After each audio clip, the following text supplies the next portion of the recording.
बहुत साल पहले मैं गुजरात में गया और मैं दो शहरों के नाम बता देता हूँ। पहली मीटिंग बड़ौदा में थी, दूसरी मीटिंग अहमदाबाद में थी। बड़ौदा और अहमदाबाद के बीच में 70 किलोमीटर का फ़र्क है और एक हाईवे जाती है।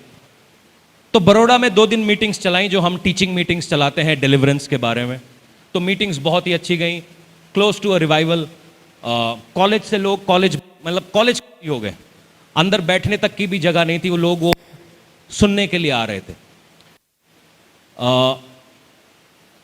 अहमदाबाद से कुछ पास्टर लोग आए तो कहते हैं जी शनिवार हमारी मीटिंग वहाँ पर रविवार सवेरे ख़त्म हो रही थी, तो कहते हैं जी रविवार शाम को आप हमारे यहाँ पर आ जाइए। तो हम वहाँ पहुँचते हैं अहमदाबाद के अंदर और वहाँ पर मीटिंग होती है। मीटिंग बहुत अच्छी जाती है, बहुत सारे पास्टर्स वहाँ पे इकट्ठे होते हैं, कम से कम 30-40 पास्टर। तो वो कहते हैं जी अहमदाबाद वाली टीचिंग मीटिंग में हम आएंगे, आप हमारा नाम लिख लो, हमें रजिस्टर कर लो, हम आएंगे। मंडे से अहमदाबाद में टीचिंग मीटिंग स्टार्ट होती है। दोपहर का सेशन मेरा था, जहां पर मैं उन लोगों को सेल्फ डिलीवरेंस के बारे में सिखा रहा था। तो सामने जैसे होता है कि सारे पास्टर लोग सामने बैठते हैं और जो बाकी जनता है वो पीछे बैठती है। तो वहाँ बैठे हुए थे कुछ leaders and pastors. So generally जैसा मैं यहाँ पे भी प्रीच करता हूँ, तो मैंने बोला कि जो लोग सेल्फ डिलीवरेंस आना चाहते हैं वो आगे आइए। तो पास्टर जी में से एक भाई साहब आगे आए और वो अचानक से दुष्ट आत्मा उनके अंदर से मैनिफेस्ट करने लगी, जाहिर करने लगी। अब मेरे पास 2 ही सिचुएशन थे, या तो मैं उस दुष्ट आत्मा को कास्ट आउट करता या उनकी कांग्रेगेशन के साथ थोड़ी इज्जत बचाता। तो मैंने दोनों ही काम किए। मैंने कहा इन भाई साहब को मेरे जहाँ पे मैं रुका, मेरा रेस्ट रूम था, मैंने कहा वहाँ ले जाओ और बाकियों के लिए प्रेयर करके मैं आ रहा हूँ। तो मैं बाकियों के लिए प्रेयर करके जब पहुँचा तो पास्टर जी भाग चुके थे। मैंने कहा चलो अब भाग गए, शायद बाद में आएंगे, उनको बुरा लगा होगा या जो भी है कि मैनिफेस्ट करने लगा। शैतान एक पास्टर के अंदर से मैनिफेस्ट कर रहा है। मैंने कहा चलो जी कोई बात नहीं, ये चर्च की बात बता रहा हूँ, इसलिए चर्च को जानना ज़रूरी है कि आप कहाँ बैठे हैं, क्यों बैठे हैं, किस लिए बैठे हैं, किसकी बातें सुनते हैं, क्यों सुनते हैं। तो अगले सेशन में फिर उसके बाद लंच था, लंच 45 मिनट के था। और उसके बाद अगले सेशन में जब मैं पहुंचता हूं तो मैं देखता हूं कम से कम 40 आदमी गायब हैं। मैंने कहा ये तो टीचिंग सेशंस हैं, जनरली हम रजिस्ट्रेशन कर लेते हैं, थोड़ी फीस भी ले लेते हैं ताकि लोग जाए नहीं। तो वहां पर कोई बैठे हुए थे, तो मैंने पूछा भाई ये 40 आदमी कहाँ गए? कहते वो जो पास्टर जी थे अपनी जनता लेकर चले गए। मैंने कहा क्यों? कहता हमें नहीं पता। मैंने कहा ठीक है चलो कोई बात नहीं, सेशन कंटिन्यू करो, जो बाकी हैं उनको तो सिखाएं। तो हमने कंटिन्यू किया। शाम को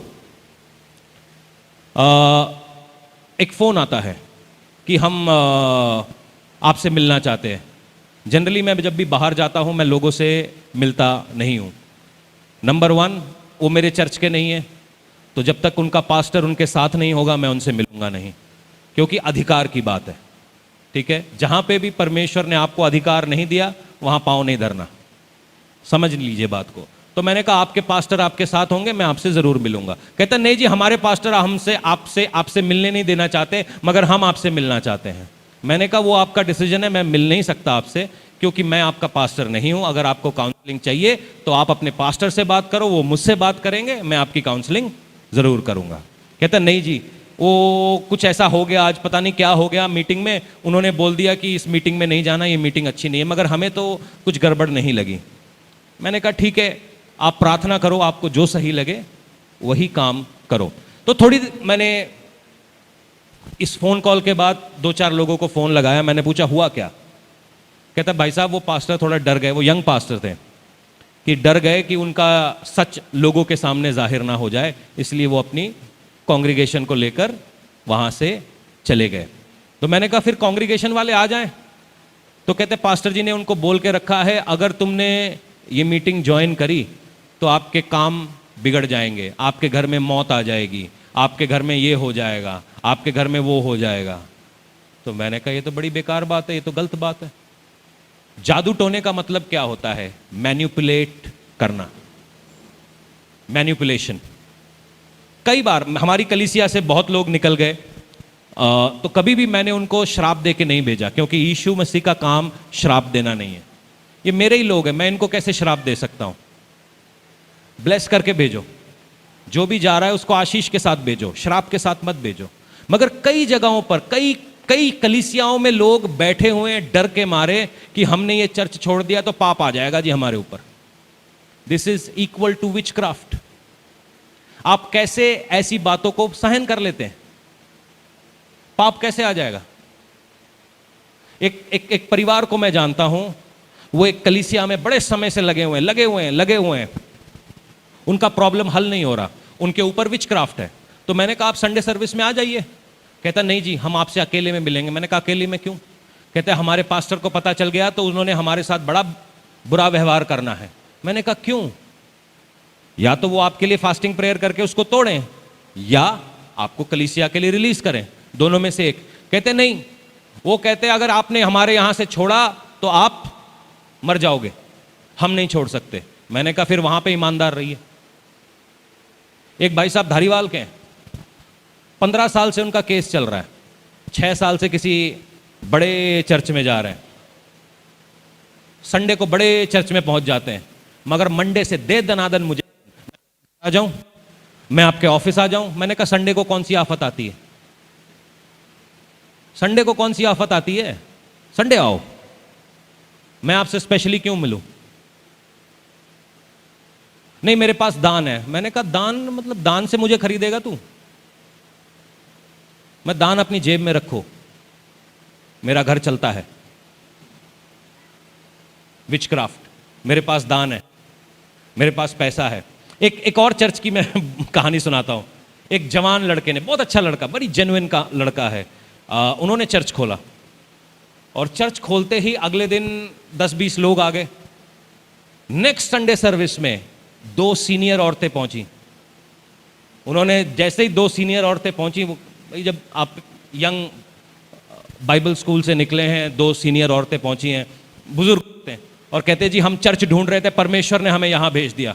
लड़का खुश हो गया, जी परमेश्वर ने मेरी प्रार्थना सुन ली, हल्लेलुया स्तोत्रम। कहता परदेश में मेरे लिए औरतें आ गई हैं, परमेश्वर ने भेजा है। आते ही 2 गड्डियां रख दी। लड़के के तो होश गायब। कहता परमेश्वर तू कितना भला है। मैंने कहा ठीक है जी, अच्छा लड़का, जेन्युइन लड़का, मैं जानता हूं उसको।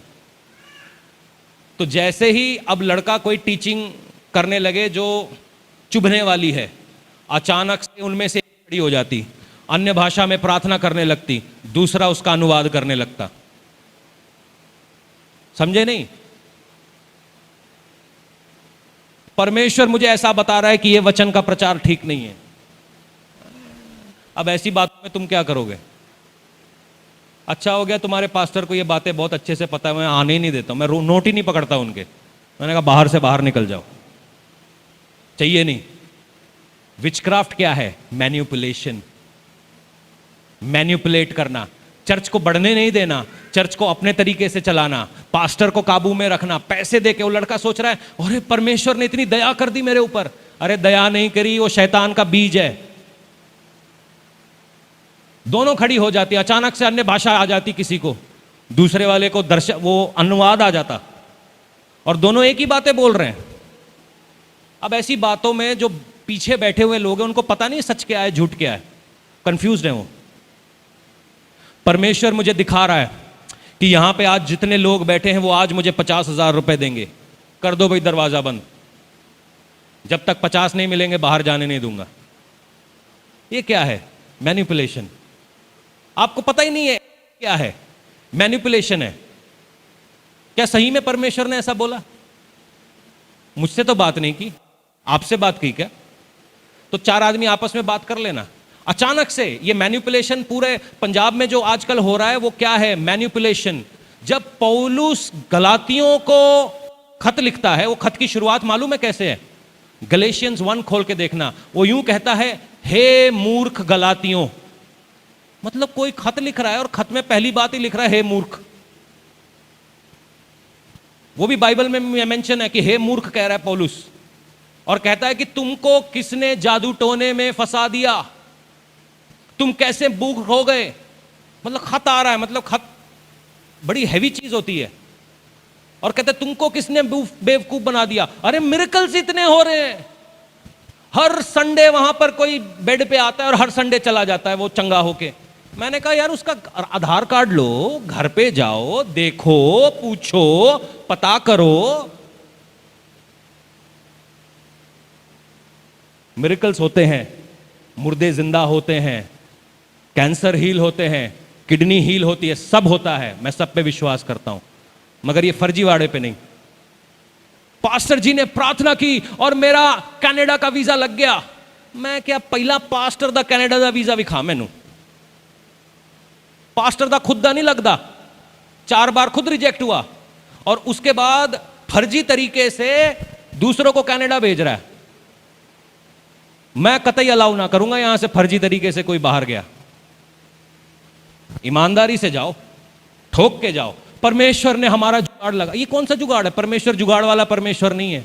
वो जो काम करता है सीधा करता है, गोलीबाजी से कोई काम नहीं करता।